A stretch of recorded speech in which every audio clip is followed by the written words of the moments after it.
So, welcome back. Two speakers, because Sofia Guliashvili is not going to join us online after all. So a little more simple than it might have been otherwise. And first it's Maria Leontsini, who is going to talk about Tharid, Monokythron, Pastomageireia, Culinary Adaptations and Appropriations in 12th century Byzantium. Maria, it's to you. Thank you. Hello, everybody. I'm very happy to be here. And I'm especially grateful to the organizer for the invitation. The Chronicle of Michael the Syrian, the Jacobite Patriarch of Antioch, offers a vivid account of a meeting between one of his distant predecessors, Patriarch Ephraim, and the Ghassanid Arab ruler, the loyal client of the Byzantine Empire, known as Arethas in the Greek sources, named Al-Harith ibn Jabala. This encounter took place within the broader context of efforts to enforce Chalcedonian orthodoxy following the Council of Constantinople in 536. Although the Ghassanids were allies of Byzantium, they remained staunch monophysites. In the anecdote, Arethas hosts Ephraim at a banquet and offers him camel meat, a food that was ritually unclean for the Jews and unfit for the diet of Christian Arabs. Ephraim's expected refusal to taste camel meat becomes a metaphor. Just as he could not eat camel meat, so Arethas declares that he could not abandon monophysites. The official stance of the Ghassanid ruler, as presented by Michael the Syrian, highlights both religious and cultural differentiation projected in dietary practices. The narrative relieves also that abstinence from meat was obligatory for monks and priests. The same trend for abstinence is echoed in a short narrative from the life of Saint Simeon Salos, set in Edessa, Syria, during the second decade of the 7th century. In the story, Abba Simeon, having been invited to a meal, began to eat salted meat. His companion, the deacon John, leaned over and whispered to him, "You do not really offend me, even if you eat raw camel." Camel meat appears in these narratives as a challenge posed by its immediate availability. After the massive conquest of eastern provinces, the consumption of camel meat ceased to concern Byzantines, as it presented dietary customs associated with territories that were no longer under Byzantine control. As for their own cultural reality, the Byzantines, especially during the Middle Byzantine period, demonstrated their preference for pork, continuing the Roman dietary tradition and confirming a conscious distinction from Muslim prohibitions. The dietary restrictions at that time continued to function as markers of religious identity, but also as distinctions between the clergy, especially the monastic, and the laity. Fasting regulations and instructions regarding permitted and prohibited foods remained central to ecclesiastical and theological debate, particularly in the 12th century, when Byzantium was menaced by pressures exerted by the Crusades and the Seljuk expansion. Food in this period became a literary subject, projected cultural identity, personal well-being, and perhaps social trends. One of the most representative works of the period, the Prodromic Poems, a collection in the form of supplicatory poetry written in idiomatic colloquial with elements of high language, offers satirical description of the monastic diets, the diet of the rich also and the poor, and especially of scholars who pleaded to their patrons, the emperor, and usually the emperor himself and court members, so to improve their humble diets. These dimensions of food are conveyed through literary descriptions aiming to highlight the availability of ingredients, the knowledge of culinary techniques, and ultimately the experience of gustatory pleasure, thus highlighting gastronomy as a form of cultural achievement. In the case of the prodromic satire, descriptions of both an elaborate and simple dishes, such as the Monokythron and the Iozomion, draws inspiration from rhetorical and literary motifs of poverty, wealth, abundance, luxury, and austerity. Based on these motives, behaviors associated with refined gastronomy and, on the opposite, gluttony and deprivation, were subject to satire.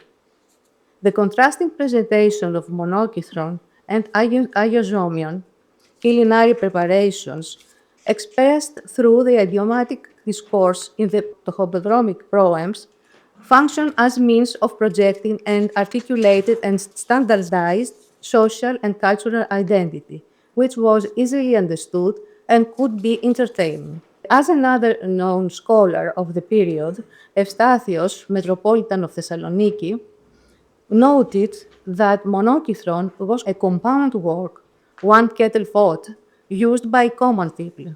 Thus, discourse and diet became choices and preferences that characterized social and ethical status. Ptochoprodromos referred to the preparation of specific dishes using their ingredients as markers of luxury and gastronomic pleasure, not simply to illustrate culinary practices, but to give gastronomy a broader cultural meaning. However, to evaluate how closely these descriptions of culinary preparations in these literary works, beyond their symbolic meaning, corresponded to actual practices, we must consult dietary texts and other sources, as the Byzantine demonstrated interest in recording information about recipes. It is generally known that detailed descriptions of food preparation, such as the Ptochoprodromic description of Monokythron, are far from extant. Research on Monokythron has focused on variation of its ingredients as presented in the certain Ptochoprodromic poems and comparisons with the preparation of Iozomion, a meatless recipe intended for mocks and for fasting, which could, however, be a simple broth or more complex preparation with vegetables, herbs, and legumes. Johannes Koder has given special importance to bread used in both preparations, included to examine the origin and availability of their materials in the market and everyday life. Ilias Anagnostakis saw the connections of Monokythron alongside Iozomion with corresponding Arabic recipes. The most recent study by Maciej Kokoszko and Zofia Redzinska has highlighted the strong tendency to emphasize the desire for meat consumption in contrast to the disdain for vegetables, the association of the Monokythron with other dishes. Another dish or dish called Pastomageireia, emphasizing the fact that the Monokythron was prepared with lamb fat. The study also highlighted the cultural significance of the Monokythron in relation to the primary place that meat consumption has in the diet and the symbolic significance of meat dishes. It also noted that the menu at an imperial wedding banquet of the era included large quantities of slaughtered quadrupeds and poultry, as manifested in the homily of Evstathios of Thessaloniki dedicated to the occasion. The reconstruction of the variants and the ingredients used in the Byzantine Monokythron, which have been identified and presented by Ilias Anagnostakis in the Chrysosthemis database, required extensive research across a wide range of literary sources. Moreover, his research focused at the ingredients and preparation methods of similar dishes in a specialized collection of Arabic recipes, which was compiled in the 10th century. Several of the recipes in this Arabic collection bear a remarkable resemblance to the description of the Monokythron, as shown by the study of the sweet and the salty by Ilias Anagnostakis. Although it remains uncertain whether Byzantine scholars were aware of this work or other collection of this kind, this Arabic recipe collection's insights into Byzantine culinary practices, I think, can start some discussions. Some Arabic recipes in this collection bear names indicating their origins from Babylon and the Nabateans, or mention Persian kings and Arab caliphs who had expressed a preference for safer preparations, while some of the ingredients are called Syrian and rum. Rum is specifically used to identify a variety of seeds and herbs, such as fennel seeds, leeks, lovettes, parsley, anise, and tarragon. Rumi is also called a type of cheese and a type of rusk. References are also often made to dishes prepared by Christians during fasting periods. However, Christian cooks are credited with a variant preparation of Tharid, and a famous female Byzantine slave cook, Bida, who is presented as being distinguished for preparing elaborated stews. These cases do not refer to Monokythron, but show that similar culinary preparations were common in the Near East, and especially in the space of the Abbasid Empire, reaching Eastern Mediterranean. So the descriptions of culinary preparation in this collection of Arabic recipes, particularly the stew dishes, reflect common or parallel dietary patterns found throughout the Near East. Monokythron also falls into this category of preparation. The study of Ilias Anagnostakis has demonstrated that subtle channels of common culinary practices were widespread in the East and in Byzantium at the same time. This connection suggests that dietary habits could also date back to the ancient and Roman past. The Ptochoprodromic poems, however, by projecting the numerous ingredients in a single recipe is an aspect highlighted in scholarly research, may have served also to the intention to convey a triumphant, generalized, and maybe a universal image representing some ideas for diet culture of his time.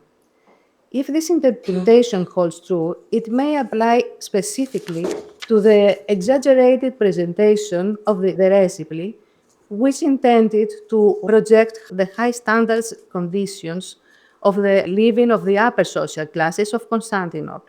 The emergence of gastronomic satire would also be a reaction to the prevailing in the East common practices and the exchanges between Constantinople and certain places and certain hubs and cities of the East at that period. In the 12th century, Constantinople in particular, alongside the merchants who transported goods, there was also a notable presence of officially accredited envoys from various eastern regions, whose hospitality became a matter of concern for the Byzantine court. As Andrew Dalby has observed, there were efforts in the 12th century to regulate the religious practices of Muslims residing in Constantinople. This policy aimed at strengthening political ties with the East and reflect the hospitable attitude toward travelers from Eastern regions. This significant initiative has been developed to facilitate, at that period, trade and mobility amid complex rivalries and political shifts caused by the Crusades. Angeliki Laiou has demonstrated that commercial ties between Byzantium and the Muslim rulers of Egypt started to grow notably stronger in the 12th century. The Egyptian and Syrian origin of preserved products reaching Constantinople is further supported by the research of Koray Durak and Ilias Anagnostakis. Additionally, Chris Wickham has identified the thriving trade routes stemming from Palestine, initially under the Fatimids and later the Ayyubids, complemented by another network linking to the southern Byzantine foes from Asia Minor to Syria. Constantinople remains a vital hub of international trade within these expanding networks, serving as a key point of exchange between East and West. Its strategic location and enduring economic importance enabled to benefit from the and contributed to intensifying commercial relationships across the Eastern Mediterranean. In this context, the appeal of Oriental goods and the fascination with diet and gastronomy served as both a temptation and a cultural challenge for the upper classes of Constantinople, exactly as for the elites of the Muslim world. This tendency is obvious in the dietetic treatise composed by Simeon Sith, a physician and scholar who lived in the intellectual cycle of the court of Emperor Mikhail VII Ducas. His treatise drew on interdisciplinary and cross-cultural dietetic and medical traditions, incorporating insights from Arabic and Indian sources. While grounded in classical models, it also introduced references to new developments in medicine, dietetics, and in some cases, culinary practices, reflecting a broader scholarly engagement with knowledge systems that have developed beyond the Byzantine sphere. The proliferation of products and culinary preparations circulating the food trades was apparently linked to the growing needs to address issues of nutrition and gastronomy in the public discourse of 12th century Constantinople. Early dietary habits were increasingly enriched by new ingredients introduced through expanded trade works. The example of Simeon Sith, who lived in Antioch and visited Egypt, demonstrates pursuits of Byzantine courts which tries to adopt dietetic knowledge and beyond its borders. A different stance was that of the Patriarch of Antioch, Michael the Syrian, who preferred to distance himself from the Byzantine Empire and the Roman Church. These different attitudes toward the conciliation, alienation, or conflict expressed within 12th century Constantinople convey the complexity of the Byzantine Empire's engagement with the rapidly changing world. The projection of gastronomy as a marker of cultural identity and culinary superiority is one aspect of the recipes described by Ptochoprodromos.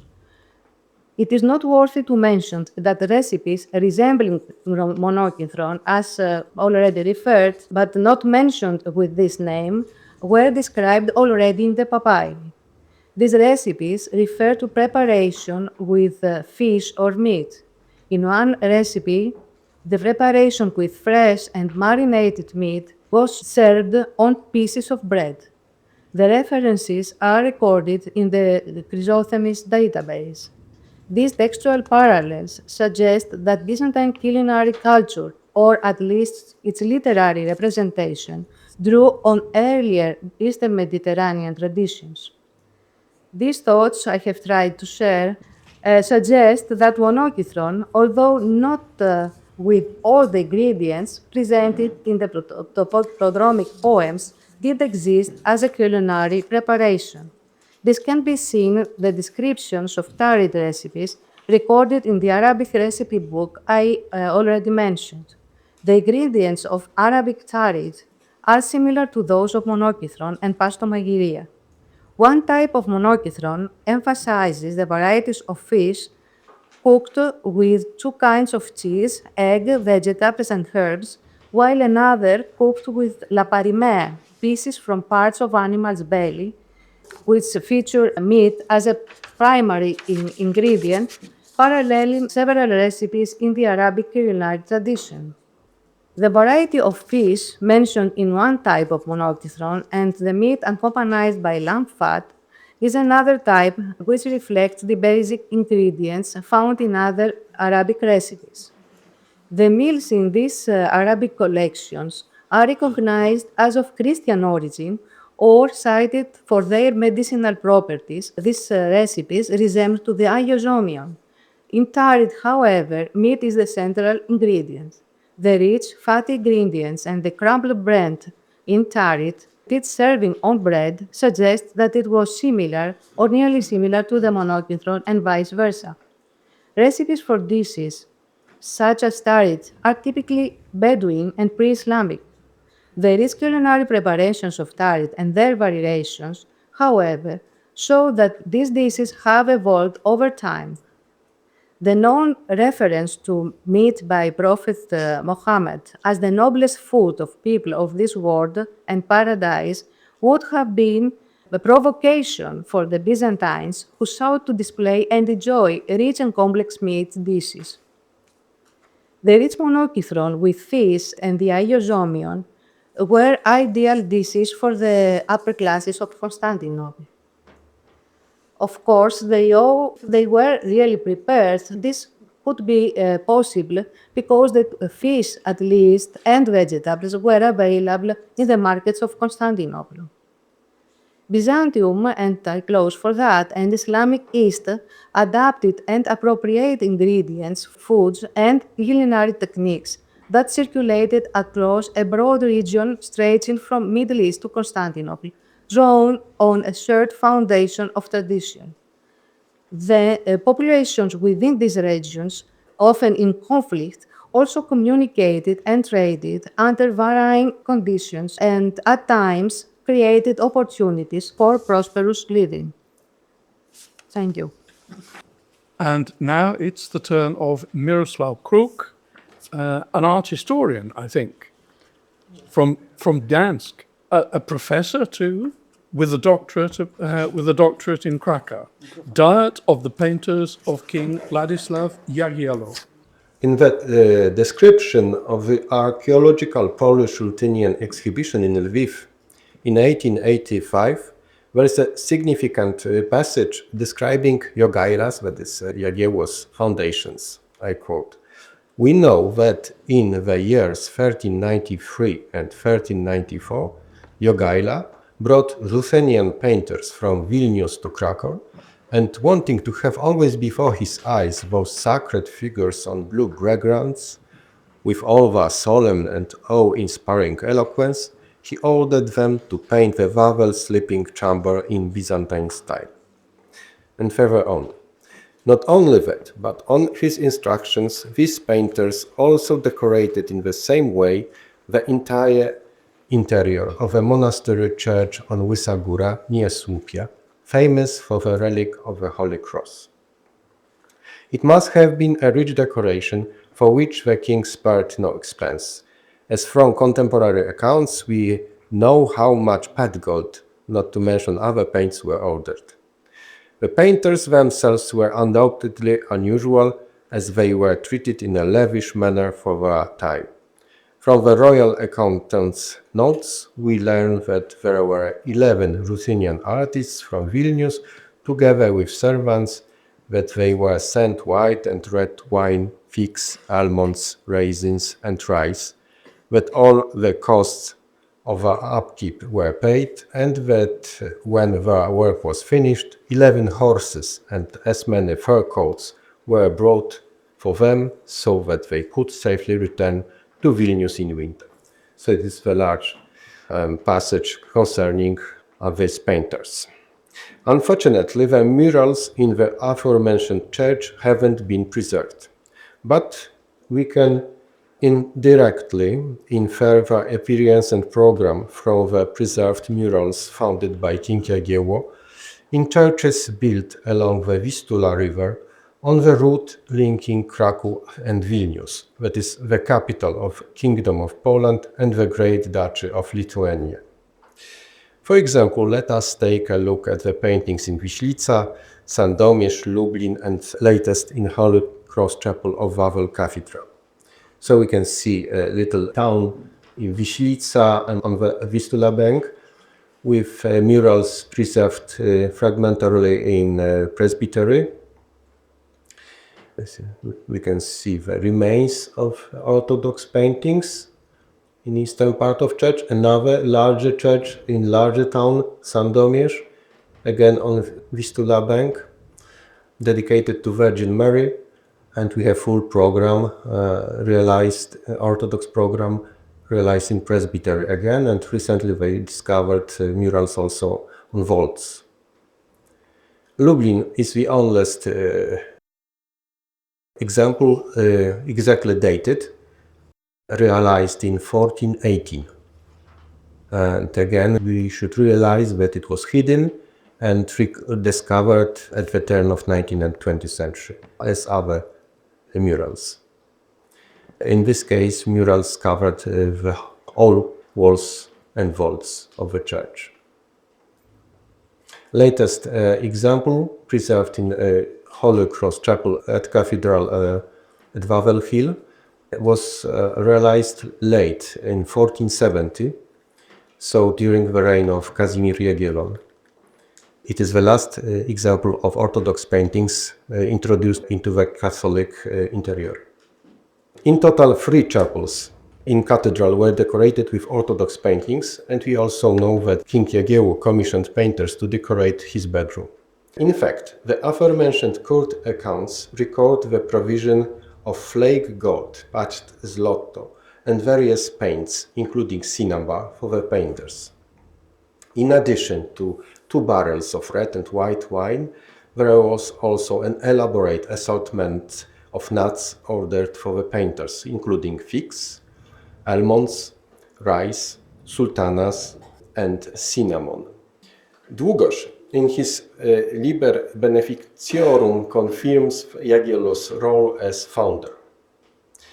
An important document is the confirmation of a grant to the painter Pope, that is priest Heil, who received remuneration and benefices in Przemyśl from King Jagiełło in 1426 for his painting works in Teris Nostri Regni Sandomiriae Krakowi Siradie Terrarumque Polonie.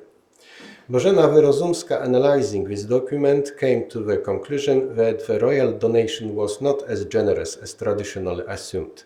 Hence, the painter's merits were not as great or the effort underestimated, or the painter was paid extra. Wyrozumska also explained that the Terra Polonie appearing in the document should be understood as Greater Poland, consisting of the lands of Kalisz and Poznań. It is significant, however, that among the lands on which Heil was to carry out his work, the land of Lublin was not mentioned, which could, however, be included in the term Sandomierz land. It is intriguing that no attention has been paid so far to the fact that these culinaries, somewhat distorted in phonetic notation, contain many ingredients familiar to Middle Eastern cuisine, but also to Russian cuisine, kutia. And well, it is repeatedly confirmed in Middle Byzantine epistolography that dried fruit was valued as being resistant to prolonged storage and transport and light. Dried figs, dates, and apples were a staple of a diet of Syrian monks in the early Byzantine period, as is known from reading the works of Theodoret of Syr. The set listed in the accounts must have seemed quite exotic and intrigued the treasurer enough to list its ingredients separately, which he did not do, for example, when listing dyes. Some of them, such as cinnamon, were among the very expensive spices until the 20th century. Cinnamon was also expensive during the Jagiellonian era, of course. 1 pound of cinnamon cost 31.5 grossi, that is pennies. At the turn of the 14th and 15th centuries, spices imported from the East were no longer completely inaccessible to people outside the highest elite. However, they still remained extremely expensive. The cost recorded for the purchase of food for painters was 1.5 marks, or use another value, so it was 72 pennies. In 1394, 51 pennies was the average cost of the ox required to pull the plough. This was an indispensable component of the livestock of the time. At our approximate prices, circa 70 pennies was more than 4,050 zlotys, so more than 1,000 euros. Nevertheless, according to the 20th century testimony of Hilarion Ptochoprodromos, a former monk of Philoteou monastery in Constantinople, Greek monks used cinnamon as well as cloves, cumin or saffron as additives to various kinds of fish during the non-fasting period. In his satirical work addressed to Emperor Manuel I Comnenus, the former monk condemned the extraordinary privileges, including dietary privileges of senior monastic officials, not available to the average friar. They were the ones who were supposed to eat this fish with spices, while during the fasting period, when they were forbidden, they consumed various shellfish such as oysters, squid, mussels, and crabs, as well as caviar, with the addition of rice with honey, apples, dates, figs, nuts, and grapes from Chios, quinces, and pomegranates, among others. Almonds, on the other hand, were well known in the Greco-Roman world, but also in the Middle East, cultivated since biblical times. The question is, did the Ruthenian painters have a taste for this kind of diet? Or perhaps it was a diet adapted to a mixed artel of painters, which also included Greek or Near Eastern painters who may have gone to the service of Polish king. It is likely that they were monastic painters, attached to the recipes known from monastic traditions. Jerusalem typicons, possibly from Mount Athos, which regulated community life in the monasteries of Rus during the 16th century, focused on the quantity and quality of the food consumed, which was quite poorly varied. Mention is made of fish and the rules for its consumption depending on the type of feast and the number of cups of wine allowed. During the Apostle fast, monks were allowed to eat 2 meals a day, one with oil and the other with honey or nuts. In addition, vegetables, legumes, and sometimes sour foods are mentioned. Jan Stradomski also cited a reference to the fact that because of the hardships of the all-night vigil, monks sometimes received a dispensation and could eat foods with oil, eat fruit, and drink wine. However, it is known from the accounts that a mark and a half was spent on almonds, rice, and sultanas for the painters, and it is intriguing that after listing these ingredients on the 26th June 1394, it is added that the accounts also included expenses at the inn for the Ruthenians who came from the said painters, which amounted to only 9 groschen. Thus, on the one hand, one can see a huge difference in the cost incurred between the exotic dishes and the expenses at the inn. On the other hand, Ruthenian painters are indicated, but from this record it could be understood that they were not the only ethnic group comprising the artel. Perhaps it was just the Ruthenians who separated themselves from the group of painters and went to the inn in search of meals closer to them than those ordered, but it is only a free supposition. With the aforementioned set of ingredients, I asked myself 2 questions. Firstly, in which regions are these ingredients used on a daily basis to prepare dishes? And secondly, which dishes can be prepared with these ingredients? Well, these ingredients are mainly combined in Mediterranean cuisines. Nowadays, this includes the Maghreb countries of Morocco and Tunisia, where they can be found in sweet couscous such as mesfouf, but also in Turkish cuisine where so-called noach soup is known, is the dessert called ashur, containing wheat or barley, dried fruit, nuts, and cinnamon. These ingredients are also found in Persian desserts and dishes such as shir bereni or rice pudding, and figs, almonds, and cinnamon are often added. India comes into play, of course, where kher, a rice pudding, or lapsi, a jar of wheat porridge, are well known. In general, countries in the Middle East, North Africa, and the Mediterranean came into play. These ingredients can be found in dishes such as couscous. In Maghreb countries, it is often served with stewed vegetables, meat, dried fruits such as figs and sultanas. The Moroccan dish tagine often contains meat, vegetables, dried fruits such as figs and dates. Pilaf is a rice dish popular in the Middle East and Central Asia, with additions such as dried fruits, nuts, and spices such as cinnamon. And finally, there are desserts in many countries of the Middle East and Mediterranean. They combine dried fruits, nuts, and honey. Figs, almonds, and sultanas are often added with cinnamon and flavor. Almonds were used together with rice in the common diet, as attested by the Book of Ceremonies. At the same time, however, Johannes Koder noticed that the term rice, which one can meet in the Book of Ceremonies, is suspect. In his opinion, rice must have been very expensive at that time, and its presence in the diet amazed him more than meat. In fact, rice, along with oats, was mentioned in late Greco-Roman sources less frequently than common millet and triticale, and even less frequently than the well-known barley and wheat. So a question is, what type of cereal was meant by the term origin in Book of Ceremonies and in Jagiełło's document? In Coder's view, origin could have meant the so-called Arabic millet, sorocinsko jeprieno, mentioned in Slavonic translation of Typicon of Alexei Studit. Or it could have been derived from the Italian term orzo, meaning barley.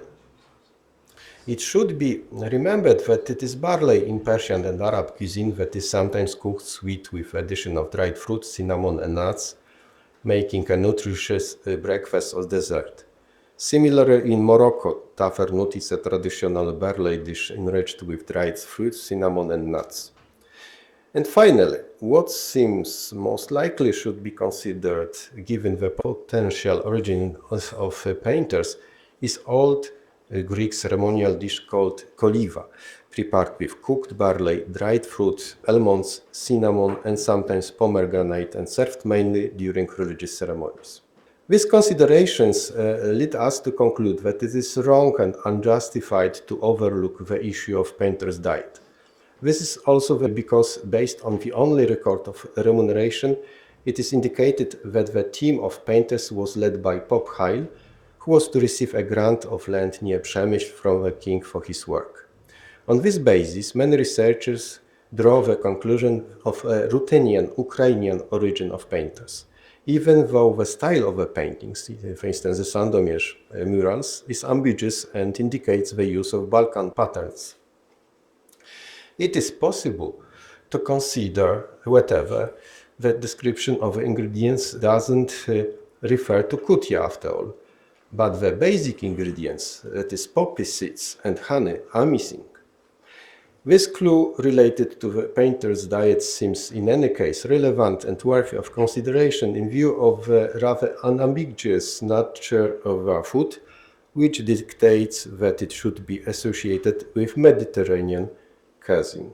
Thank you for your attention. Thank you very much for that very interesting presentation. Lovely images too. Some of them your own photographs? Some of them, yes. Very good. Very good. So we have some time for questions. My question is for Dr. Leontsini. I agree that the similarities between Monokythron and Tharid are really quite compelling, so it was very interesting. I work with the Ptochoprodromos poems quite extensively in my own research. So I want to ask you a question that I sort of deal with every day with working with them. Given that Ptochoprodromos is writing in an exaggerated satirical style in the genre of like 12th century begging poems, how literally should we take his descriptions of the food that we find in his poems? Because after all, the Tharid recipe comes from a cookbook from Alwanak. So how literally should we assume that the food that Ptochoprodromos presents should be taken at face value? Okay, thank you. There are people here, like Andrew Dalby, who had studied the poems long ago and always give us new ideas on how we can exploit these poems. Of course, the discussion is very long, and we just give a conference, we have a whole conference on that. But I tried to, with the comparisons, to show that we have two, at the same time, two kinds of possibility to reach this text and their information. The one is the real one. What is referred in the poems as to the ingredients, I think it's real. They correspond to real recipes. Of course, to recipes that were known in Constantinople in certain circles, certain social grounds. The other part of the reality is that there are literary symbols and narratives we have to exploit. We are not done with that. I just opened the question with the comparison with the Arabic recipes, and of course with what Evstathios of Thessaloniki wrote about Monokythron. He just dedicate. We know Evstathios of Thessaloniki has given rhetorical descriptions of culinary preparations that were of high style, with another language. He was very interested too to this kind of presentation of food and recipes. But his word for Monokythron is just that is a compound word for common people. Just for people who are not educated and who do not belong to our literary to the people who are near the court, is an antagonism, but shows also that there are symbolic meanings and things that we don't understand yet. I think the international view, the view of these poems within an international, outside Byzantium, I tried to show and just to give some ideas. I'm not sure myself. It's a way to see, to view again all this material, and perhaps we can get some answers. I'm not sure. I don't know if I answered. No, I agree for sure. I would love to take the food he presents at face value. It would be fantastic if that were the case, but threading that needle is always interesting. Thank you for your response. I just want to thank Maria.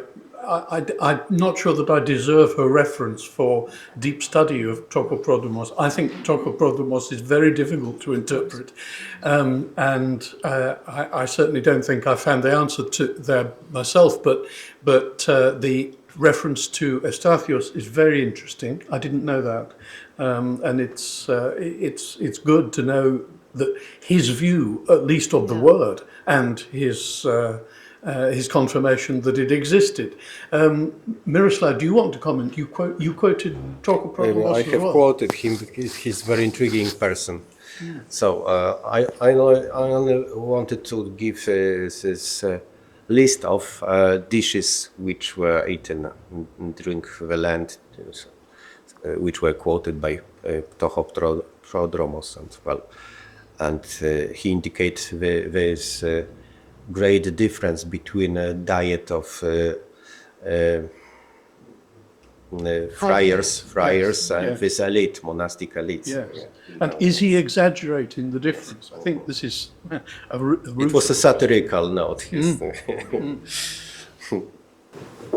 Thanks. This is a question for Miroslav about the kind of cost analysis of spices. So there's really interesting things happening at this period, right? Like we have a lot of different types of things starting to come in the late 8th, early 9th century into the pharmacopoeia, which is mostly why I'm working in. So we get to find things that are coming from further east, and we also see price dropping on a lot of earlier goods. And I'm wondering if you have any idea of what the mechanism of that was.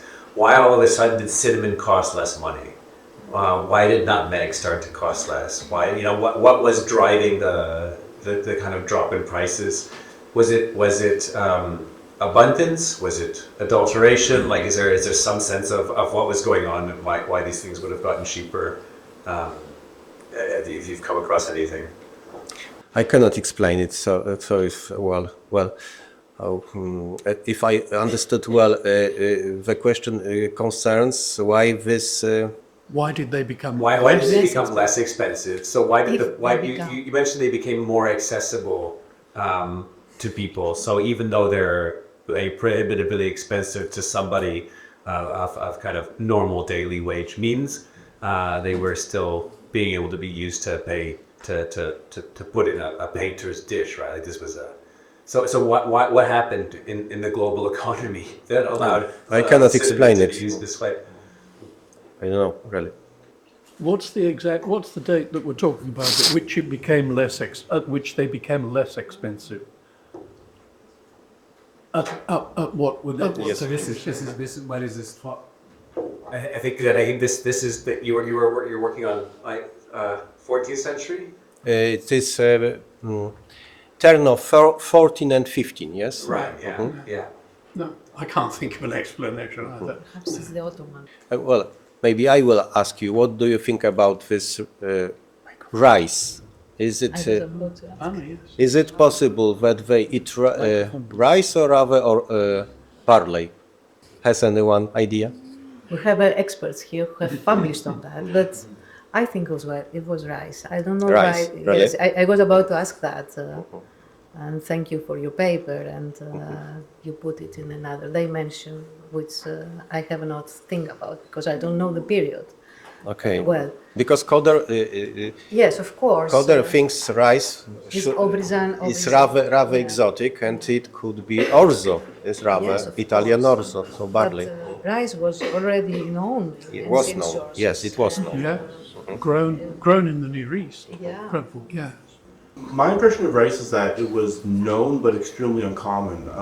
For example, Michael Andriopoulos, who translated the 14th century Syntapas poems into Byzantine Greek, comments on the first recording of Oriza as rice. He translates it as grain which is grown in a paddy, which in common speech is called Oriza. So it suggests that the reader of these translated Syntapas stories might have been unfamiliar with the concept of rice at all, and hence needed an explanation. So it seems as though he does give the common term oriza, but it seems as though that possibly could have been used for a different purpose as well. So it's like it might have been known, but very uncommon, potentially. Yes, I think you are right. So it was known but not common. You have written an article on rice. No, yeah, but this is really a problem, yeah. From what I know, rice is known in the 15th century. Yeah, had been quite well known for over 1,000 and 800 years. So it was known, but it wasn't very popular. That means that it was imported. And then, for instance, cultivated in Syria and in Egypt. Okay. But there wasn't a very large surge in popularity of this. I think up to the 15th century or the 16th century, when it was started to be grown in Italy. Yes, and from Italy it spread, and now it's treated just as an Italian what staple like, for instance, arborio. But in 16th century. Yeah. Basically, if they mention something, and as you said, this is expensive, so it is probable. I'm not sure whether highly, but I would say yes. It's highly probable that it was rice, exactly, because otherwise it wouldn't have been noted at all. Because if it were barley, so it would have been so typical that nobody would wonder. The price was quite low, must have been low, because this was a staple here. Rye and barley, not that much wheat, but barley. Yes, right. Just as a staple, for instance, in Greece. Which is not worth mentioning, except for strange things that it doesn't give that much nourishment as wheat does. Simply, they indicated the elements that should be imported. Yeah, I think so, because you've got raisins, you've got figs, migdalas, almonds. You've got rice, and you've got cinnamon. Which you associated with sweet dishes, but not necessarily. Not necessarily. If you go to Greece, you've got meat dishes that are prepared with cinnamon. The other question is what kind of cinnamon they mean, yeah, whether it's this true cinnamon or, for instance, sort of cassia thing, yeah, which is, as you refer to something like patterns, everything has changed. For instance, in Poland, you get cinnamon that added to everything, yeah, but it's not cinnamon, yeah, but this is not false, but this is less expensive and less valuable bark of other cinnamon type trees. So it's highly probable that it's authorized. This is my opinion. Okay, thank you. I would like to add up on this, and if I'm not entirely wrong, rice cultivation in Lombardy, Italy, started as early as the first half of the 14th century. So it was available in Europe very early, and if I'm not wrong, it has been cultivated in Islamic Spain, even early, like 9th, 10th, 11th century. So it was definitely not a common good for Central Europe, but it surely wasn't super expensive. Yes, expensive because it came from a distance, but it was available. So I just want to add something about this rice and barley discussion, because in the manuscripts of Johannes Zacharias, with which I'm working at the moment, there we have exactly this discussion, because some manuscripts have indeed the reading for rice, and you find in the Scholia and the margin it corrected to barley. So this exactly is the same discussion, and this text dates around 1326. So we are in the first part of the 14th century, and this is just as thought as some kind of addendum. And the other thing about the merchandising of pharmacological things and food or spices, there is a colleague, Korajdurak, is working on this subject, and there's also some collective volume recently edited by Petros Boras Valianatos and Dionysios Dasakopoulos about pharmacology in the Mediterranean, and so maybe it might be helpful for some of these questions. Thank you. Then we have finished in good time, and we're going to have a nice afternoon tea. Thank you to both of you.